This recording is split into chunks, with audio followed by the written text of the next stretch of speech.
Bienvenue, chers amis. Le monde évolue à une vitesse fulgurante, technologie, tendance, opportunité. Mais dans cette course effrénée, nous perdons de plus en plus de vue l'essentiel, le sens. Nous nous précipitons, nous nous efforçons, nous réussissons, mais au fond de nous, la question demeure, pourquoi ? Il fut un temps où les gens cherchaient les réponses non pas dans les écrans, mais dans les étoiles et le silence.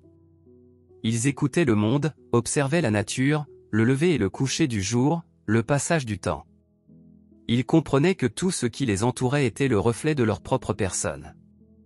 Philosophes, guerriers, souverains et sages de l'Antiquité ont découvert non seulement les lois de la victoire, mais aussi celles de la vie.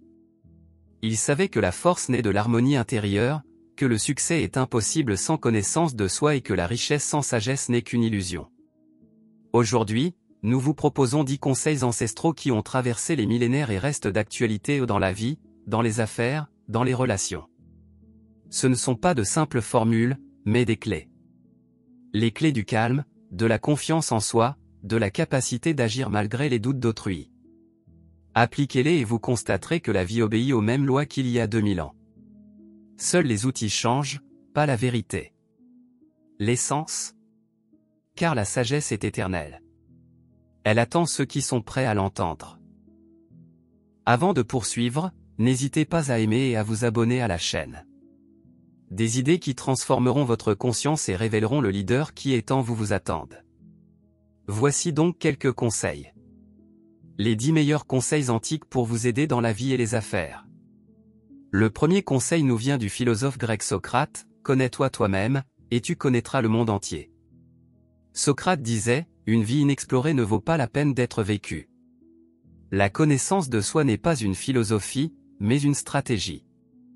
Ce n'est qu'en comprenant vos forces, vos valeurs et vos peurs que vous pourrez prendre des décisions conscientes. Comment mettre ce conseil en pratique ? Tenez un journal, notez ce qui vous inspire et ce qui vous épuise. Analysez vos gaspillages d'énergie. La connaissance de soi est la première étape vers l'efficacité personnelle et le leadership. Le deuxième conseil nous vient de la Chine ancienne. Le sage Lao Tse. Maîtrisez-vous et vous n'aurez pas à maîtriser les autres. Le sage chinois Lao Tse enseignait que la véritable force réside dans la douceur et l'harmonie intérieure. Celui qui sait gérer ses émotions maîtrise la situation. Comment son conseil s'applique à la vie et aux affaires ? Lorsque vous êtes calme, vous voyez des opportunités qu'une personne paniquée manque, et la capacité à rester centré est la clé pour prendre les bonnes décisions. Comment appliquer ce conseil en pratique ? Avant une conversation importante, faites une pause. Respirez profondément, pour retrouver votre équilibre mental. Ainsi, vous agirez avec force, et non par peur. Le troisième conseil des stoïciens romains. Faites ce que vous devez, quoi qu'il arrive. Les stoïciens pensaient que nous ne pouvons pas tout contrôler, mais que nous pouvons nous maîtriser nous-mêmes. Par exemple, Épictète disait, « Ce ne sont pas les choses qui nous troublent, mais nos jugements sur les choses. » Conseils utiles des stoïciens. Faites ce qui dépend de vous et lâchez prise sur le reste. Cela libère de l'énergie et vous permet d'agir avec confiance. Comment ce conseil s'applique à la vie et aux affaires ? Tout d'abord, n'ayez pas peur de l'instabilité extérieure. Développez votre résilience intérieure, vous surmonterez ainsi les circonstances, et non l'inverse. Quatrième conseil du philosophe et stoïcien Sénèque. Utilisez votre temps à bon escient, car il est irréversible. Sénèque a écrit, « Nous ne recevons pas une vie courte, nous la raccourcissons en gaspillant notre temps. » Les gens modernes sont submergés par leurs emplois du temps chargés, mais progressent rarement vers leurs objectifs. Comment ce conseil s'applique à la vie et aux affaires ? Demandez-vous, ce que je fais en ce moment me rapproche-t-il de mon but ? Éliminez tout ce qui est superflu. Seule la concentration engendre la force, et la force produit des résultats. Cinquième conseil du philosophe et mathématicien grec Pythagore. Écoutez plus que vous ne parlez. Pythagore obligeait ses élèves à garder le silence pendant 5 ans avant qu'ils ne puissent prendre la parole. Il savait que l'écoute rend plus sage. Conseils utiles de Pythagore. En négociation, parlez moins que votre interlocuteur. Dans la vie, écoutez non seulement les mots, mais aussi le silence entre eux. Parfois, un seul mot entendu en dit plus que des dizaines. Le 6e conseil est tiré de la philosophie chinoise du Tao. Soyez flexible comme l'eau. L'eau prend toutes les formes, mais ne perd jamais son essence. De même, une personne doit être stable intérieurement, mais flexible extérieurement. Comment ce conseil s'applique à la vie et aux affaires? La flexibilité est la clé de la survie. Face au changement du marché, des circonstances ou des relations, il faut savoir s'adapter, sans s'effondrer. Comment mettre ce conseil en pratique? Acceptez le changement comme une étape du chemin. Demandez-vous, que puis-je faire différemment? Le 7e conseil nous vient du grand philosophe grec Aristote.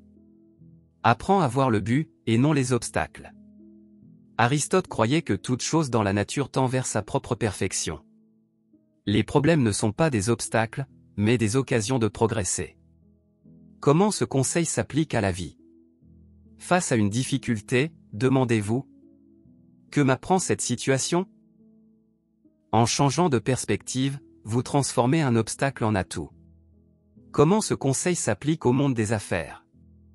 Chaque crise est une occasion de repartir à zéro, de se renouveler, d'entamer une nouvelle phase. Le 8e conseil du Bouddha.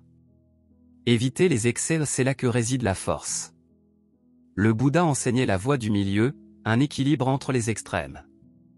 L'excès détruit le corps et l'esprit. Comment appliquer ce conseil en pratique?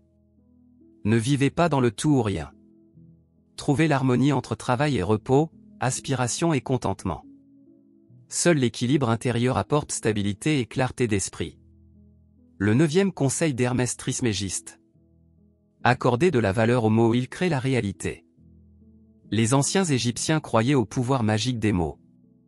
Hermès Trismégiste disait: tel est le mot, tel est le destin. Comment ce conseil s'applique à la vie et aux affaires? Vos paroles façonnent la perception et la confiance.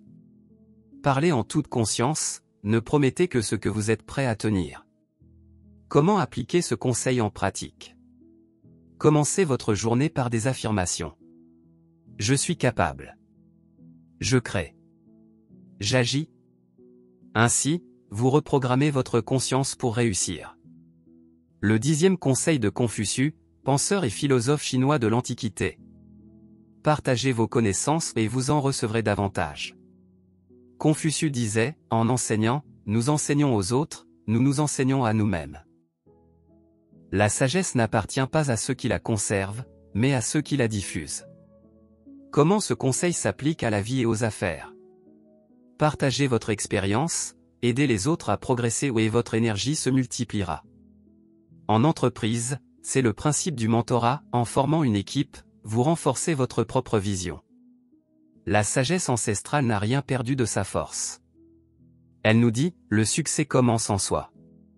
Apprenez à vous connaître, à maîtriser vos pensées, à valoriser votre temps, à agir et à rester flexible, votre vie commencera alors à changer. Si vous souhaitez que ce savoir devienne votre guide intérieur, abonnez-vous à la chaîne. Dans les prochaines vidéos, nous vous dévoilerons les principes secrets des écoles anciennes et vous montrerons comment ils s'appliquent aujourd'hui.